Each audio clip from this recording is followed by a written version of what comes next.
সামনে বাংলাদেশে আমাদের জন্য ভয়াবহ সে আরেকটা সিপাহী বিপ্লবের করুণ প্রতি অপেক্ষা করছে। আপনারা অনেকে ভাবতেছেন এইটাও কি সম্ভব?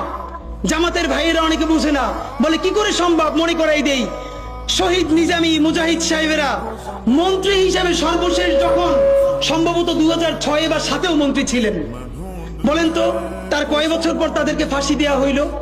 10 বছরও লাগে নাই। রানিং ফুল মন্ত্রী ছিল, লক্ষ লক্ষ মানুষ তাদের সাথে ছিল, তাদের মন্ত্রণালয়ে একটা পয়সার দুর্নীতি বের করতে পারে নাই। 10 বছরের মধ্যে মন্ত্রিত্বের পর তাদেরকে ফাঁসি দেওয়া শুধু হয় নাই, তাদের সন্তানরা তাদের জানাজাটা পর্যন্ত পড়তে পারে নাই। সংখ্যা দিয়ে হয় না ভাই, কোটি কোটি মানুষ দিয়ে সবকিছু হয় না।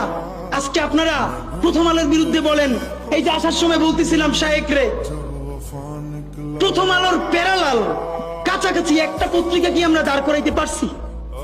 অনেকে বলে আমার দেশের কথা, আজকে শুধু বলি, পরশু জানলাম প্রথম আলোর 10 ভাগের 1 ভাগ বিনিয়োগ এবং আর্থিক সংগতি আমার দেশের নাই।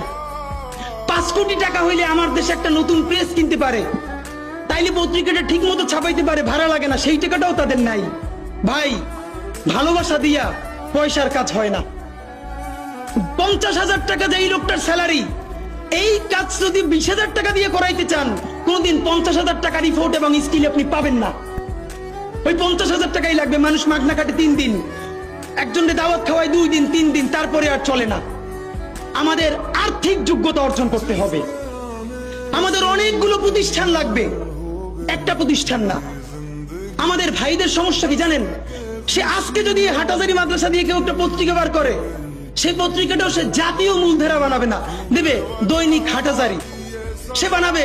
মানে কোনো না কোনো ঘুরে ফিরা তার চিন্তায়, মননে, মগজে প্রথমে হয়তো হাটাজারি, সর্বোচ্চ বড় হইলে হেফাজত, এরপরে সর্বোচ্চ বড় হইলে বাংলাদেশের শুধু মুসলমান।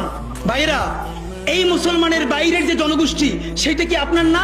আপনি ভাবেন এই দেশের আপনি প্রধানমন্ত্রী, তারপরে ভাবেন আপনার জনগোষ্ঠী কারা, আপনি সেরকম চিন্তা করেন।